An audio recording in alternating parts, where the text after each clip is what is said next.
Sir Jim Radcliffe and 25% of Manchester United are one, or 25%. Why would you buy 25% of a club that at one point you were trying to take over 100%? Why would you buy 25% of a club that someone else predominantly owns? Why would you buy 25% of the biggest club in the Premier League, arguably still Manchester United? Well, we're going to unpack some of that in this video and talk about the good, the bad, and the ugly of the Manchester United deal, which is just about to go through, or going through, or has just gone through.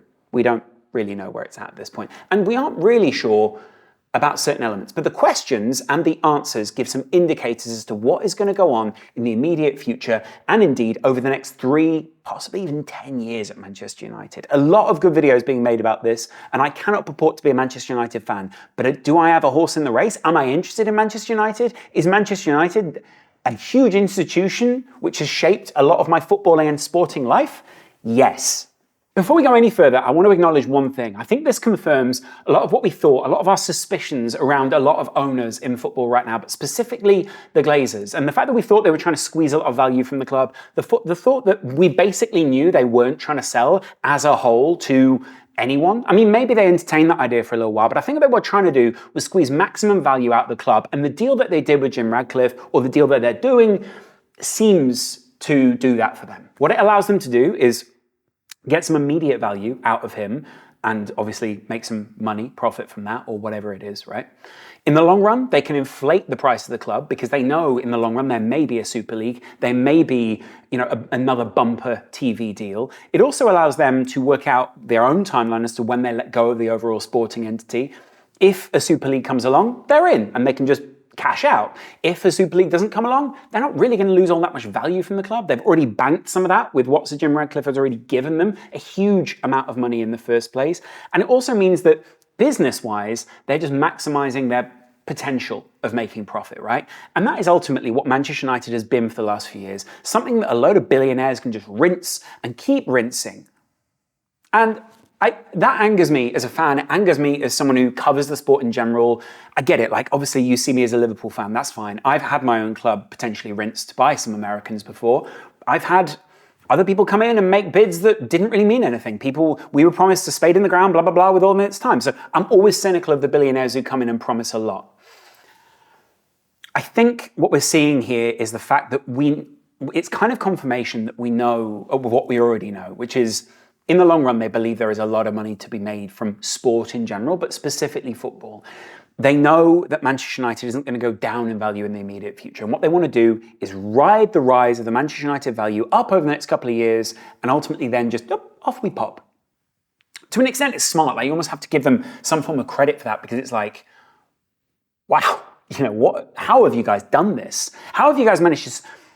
Why is there no renewed fit and proper owners test within the Premier League? Why is there no oversight as to any of these deals? Why does the Premier League and why does the UK government, why do all these people allow these kind of deals to just run roughshod over whatever it is that feels best for the fans, the club, the people who care most about Manchester United, the actual badge, the actual community? I get it. Like, some people will say, hey, well, that's all subjective. It would have been great if, a state-run team could have invested in the local area, done all these kind of things. But it also would have been great if we just keep the club going, right? The Premier League knows it needs some owners of these clubs. It has to have someone to buy in, because the Premier League can't continually just, have teams being run into the ground. You can't have 10 different yo-yo teams and lots of teams being run poorly. But at the same time, surely we must acknowledge at some point soon that there are a lot of poor owners who are running billion-dollar companies, and these are billion-dollar companies and teams, really poorly. You wouldn't allow, in fact, Disney and other teams haven't allowed for these kind of things to happen at their own company. They've sacked CEOs, they've moved people on, they've moved people back in. Why doesn't that happen in football? And why are we as fans not allowed to hold these people to account more aggressively? And when I say aggressively, I don't even mean, through violence. I mean, just why is it that we are constantly undermined as fan bases? It's a question worth asking, because we should know plans. We should know what is going on at our club. We should know what the route is. And I get it, like, you don't want to give everything away, because it's like war in a sense. If you tell the other people where you're going to put your tactics or whatever, other people will do it before you do and take those things away. But having confidence in your owners and feeling there is a dialogue is very important. And to an extent, Jim Radcliffe very early on needs to change that as a narrative and show, I'm not that same guy. Why does Jim Radcliffe, the man dressed for many different events, a premiere here, a Tory party conference here, a Liberal Democrat running in your local area just here. He looks like a British entrepreneur, doesn't he? The way that he's tucked his collar in around here, the way that his jacket just fits pretty well, but also doesn't fit very well. And the way that he wears different coloured trousers to his jacket, the way he cuts his hair, the way his eyes slightly look unknowable. That's why this guy owns, or is a big part of, Ineos. And that's why he owns 25% of Manchester United, alongside the Glazers, who also own a big percentage of Manchester United, and a few minority owners. There was one guy who had all the money on the table for all of this. This is Sheikh Jassim, a man who purports to be a lifelong Manchester United fan, who says he would have taken the club to new heights, who probably would have supercharged them in the modern age of football. Whether I'm saying that is a good or a bad thing in terms of sporting morality is a whole other thing. But his offer was on the table it was the highest amount.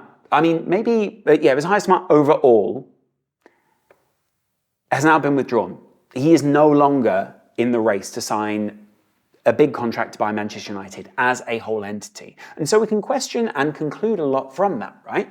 This guy was saying he was going to buy the club. He was then going to put £1 to £2 billion worth of investment in to upgrade the training facilities, the ground, the overall running of the day-to-day options around the club, the local area. All the things that we know around Manchester City, all of the things that some people claim is sports washing, some people say are the benefits of being owned by a state, somewhere in between probably, were on the table from this guy, a sheikh, a very powerful man. Now, I knew and heard rumours from people who had messaged directly with people immediately around him, people who knew they had investments which could have been massively blown up had the sheikh invested in the club of Manchester United. People were very confident this was going to go through. A lot of people were confident on both sides, actually, that there was going to be a deal done, something important, something close to Manchester United that would take it to the next level. People were excited, and some people were actually a little bit gutted that they were buying Manchester United within the Sheikh's team, because they knew the Sheikh was a supporter of Manchester United, but they themselves have been lifelong fans of other teams that they thought they could have had a run at, shall we say. But the Sheikh had his heart set on it, and since he's pulled out, indeed proving that as he pulls out, and there's no innuendo in this, as he pulls out, it means that he probably got indicated to him that there was not the deal on the table that he wanted to have done, which was buying 100% of the club, owning Manchester United, taking sporting control, taking off-the-field control, basically owning the whole thing, being Manchester United.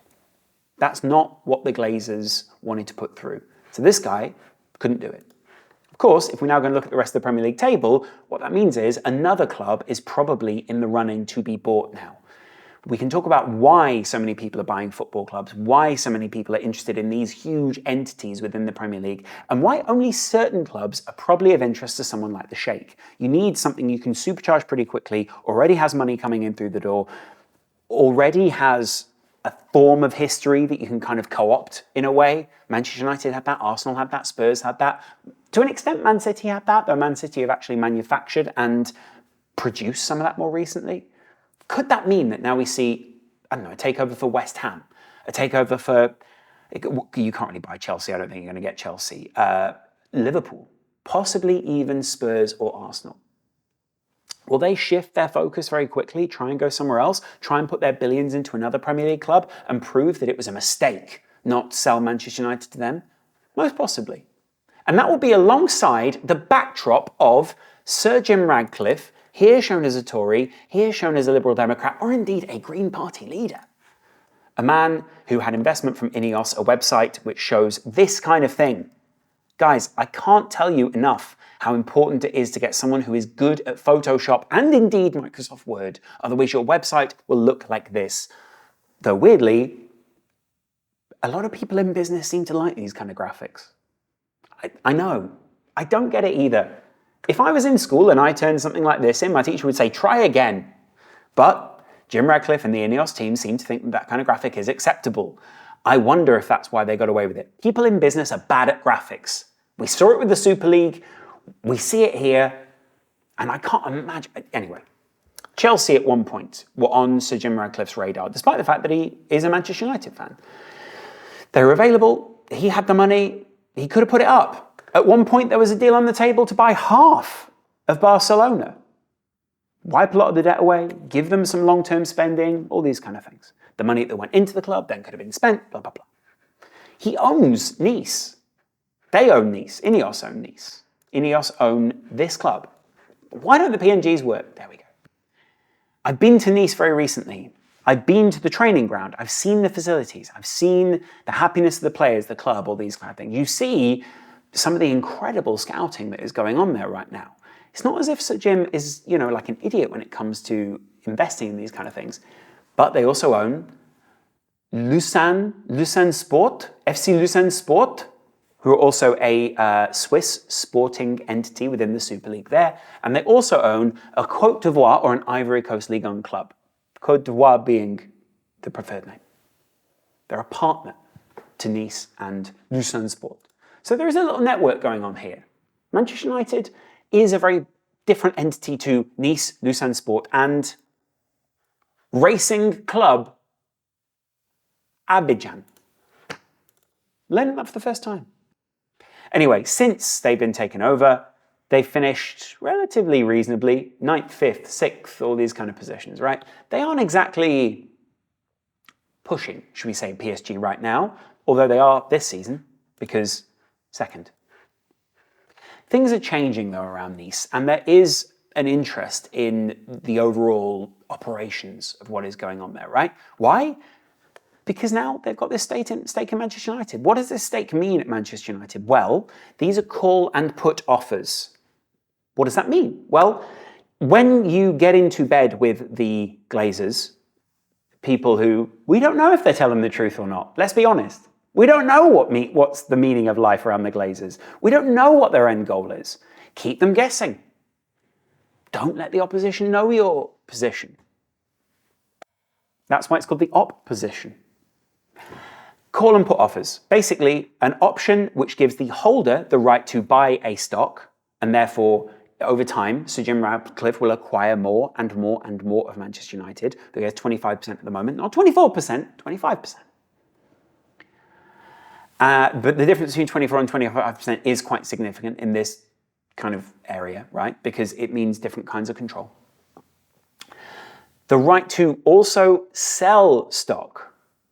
So basically what they're doing now is just slowly transferring over the club. As the value of the club goes up, the Glazers will extract more and more value from the club, doesn't wipe the debt away, doesn't change the way that the club financially is being run immediately, isn't a promise of immediate investment, though it does guarantee sporting control, because that is what they've said they want as part of the contract to buying 25% of the club. And it does mean that people like Paul Mitchell, somebody who's very innovative, you can look up Paul Mitchell, but he's one of Europe's most fascinating and up-and-coming scouts still.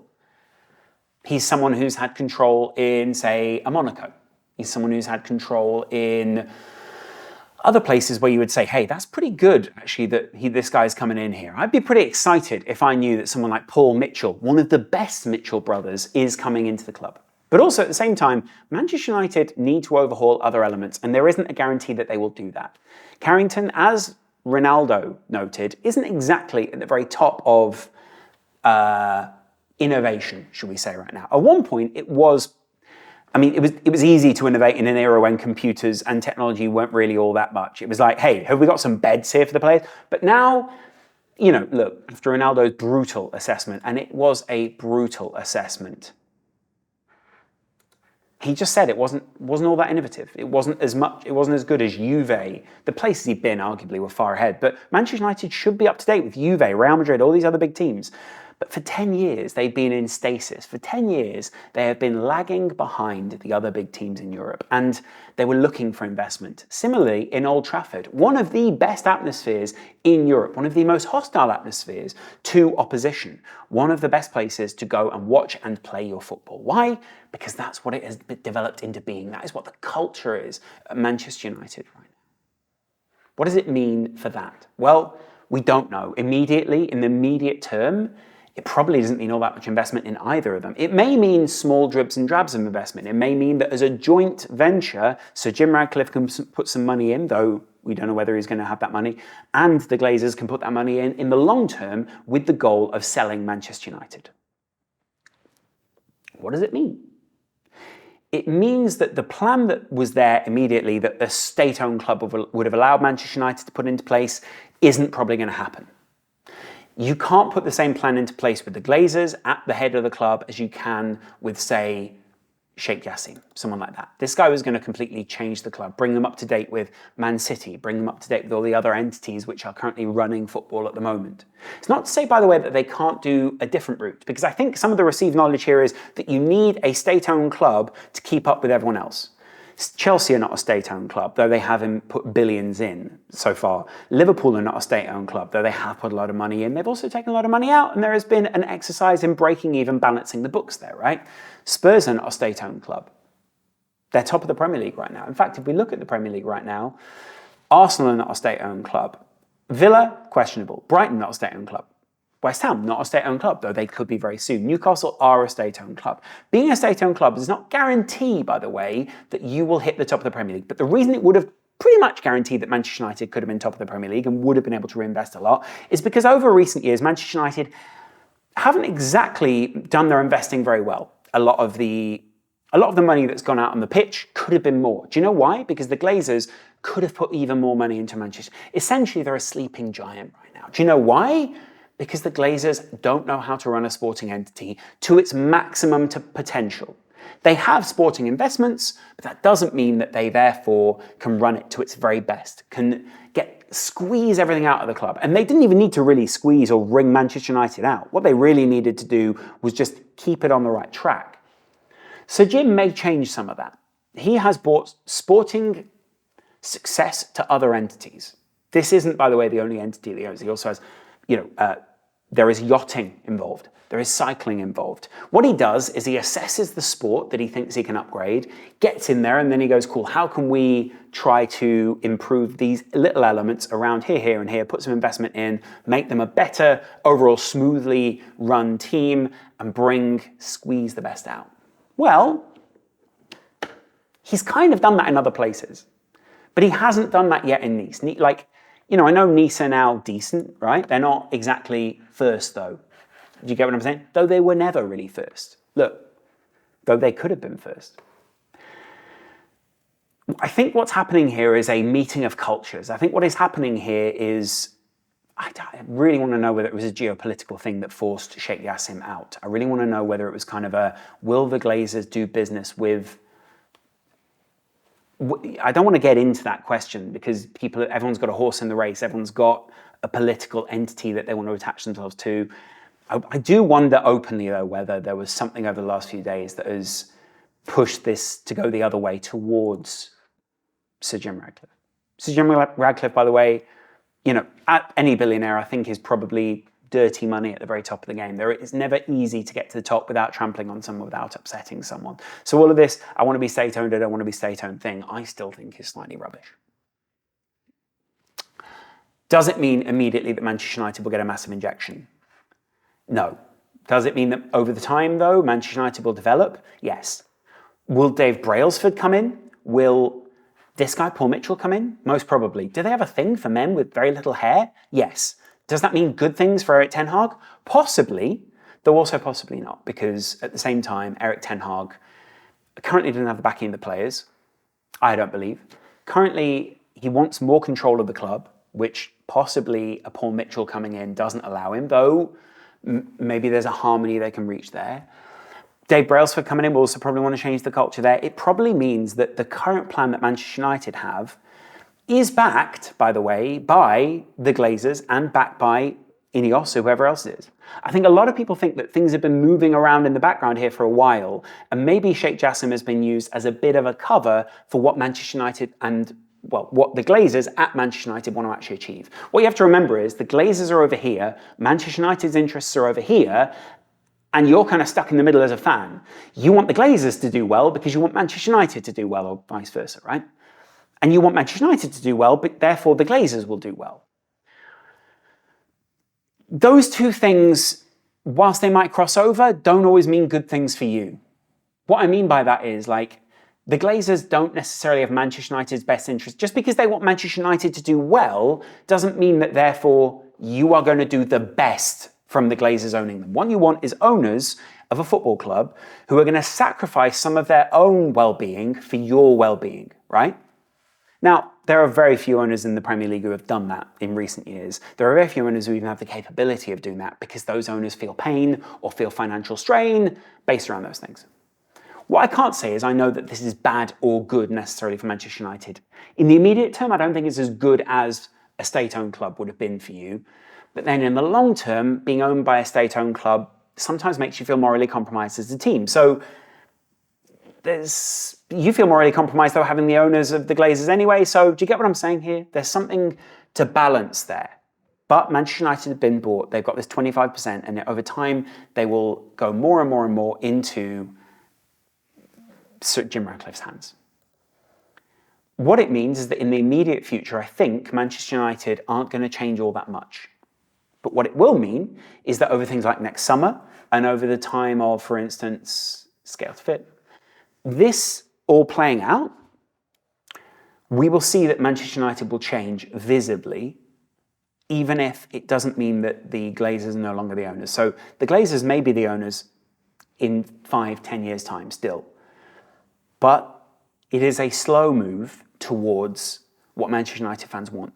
However, being bought by someone else doesn't mean that you therefore are out of the woods. The Glazers never really cared for Manchester United in the first place, so why would they care who they then sell to?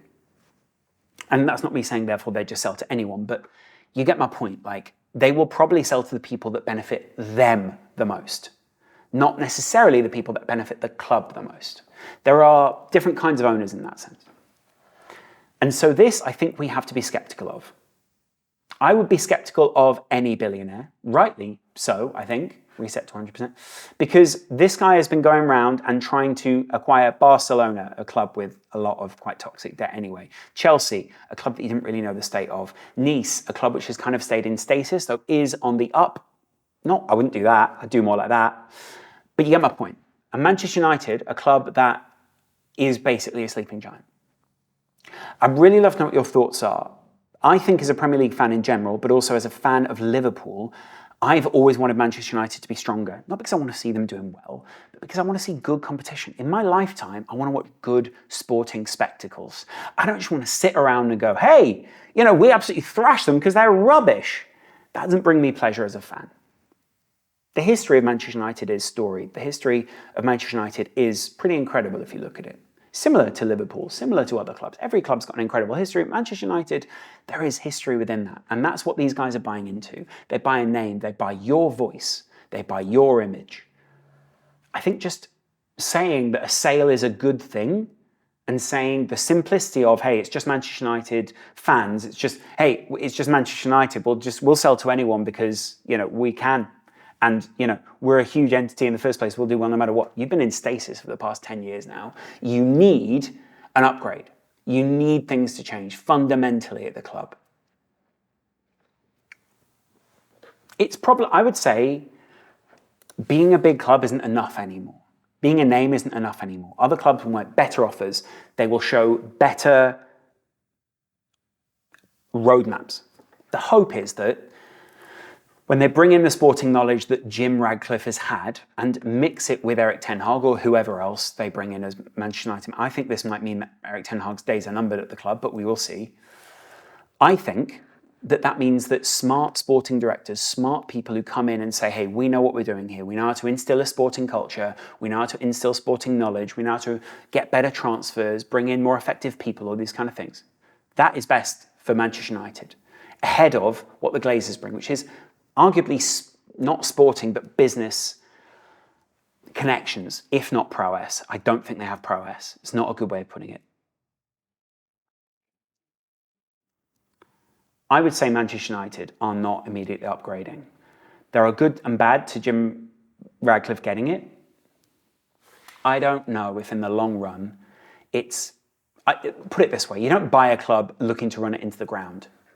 And I think as a fan of Manchester United, there are a lot of people out there saying, hey, if this guy bought it, it would be great for us. Yeah, that's quite simplicity based, right? Jim Radcliffe is a fan of Manchester United. Arguably, in the long run, he wants the best for the team, he wants the best for the club, and he wants the best for his own public image. Because what's going to make him the most money in the long run? A Super League, all these other things. I think it's probably going to mean that they push for all these things that we think are toxic in football. It's the most profit for him. But I think what it does indicate is that someone coming in like this probably means that he didn't want Sheikh Jassim to get it because he wanted to be the guy to guide this, differently to Sheikh Jassim, but arguably, away from that model of we're going to own everything. And the best way to do it was to team up with the Glazers and make compromises in the short term for what he believes to be the long-term good. This might be short-term pain for Jim Radcliffe for long-term gain. Whether those correlate with Manchester United fans having the best of everything, I don't know yet. My stomach says not being state-owned could be a good thing for Manchester United. Can keep it independent, can keep it away from that overall, hey, we want Manchester United to just be instantly successful. I understand that. I understand you want instant success. Short-term pain for long-term gain may be what you get here at Manchester United. I think there's a meta thing going on here that we probably need to acknowledge. I'd love to know what you guys think in the comments below. I'd love to know who you think Sheikh Jassim buys as an alternative to this. Is it Liverpool? Do they turn their attention to someone else? Does he want revenge or kind of to show what they could have done in the long term? I'd be interested to know what you guys think. Jim Radcliffe hasn't done well elsewhere, but they have sporting control now. And I think that need and that want for sporting control shows where they're trying to take Manchester United as a club. Let me know what you guys think in the comments below, and I'll see you again real soon, right here on the Lawrence McKenna channel. Much love.